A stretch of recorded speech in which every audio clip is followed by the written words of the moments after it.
This is going to be a little video on how to take off the rear fender on the 85 gyro. It's held on by 4 bolts.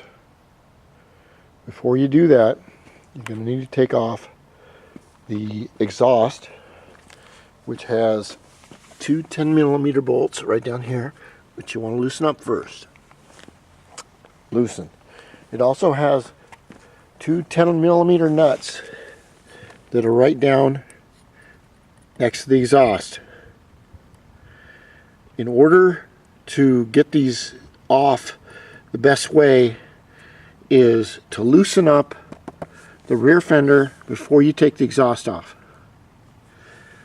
So we have 4 of these special bolts.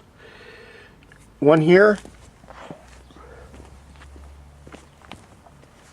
one here, here, and on the other side, which I've taken off. The reason we do this is because it's very hard to get this 10mm socket down on one side of the exhaust. I don't know if you can see it that well, but there's one nut down here and there's one nut directly on the other side. If we get this loose, you can loosen this up and kind of move this area right here in order to slide down and get the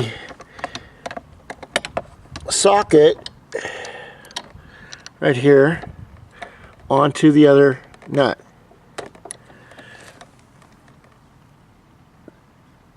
So we'll take off 2 of those, then we'll take off the 2 rear ones, and then we'll remove the rear, or we'll remove the muffler. Be careful with the muffler.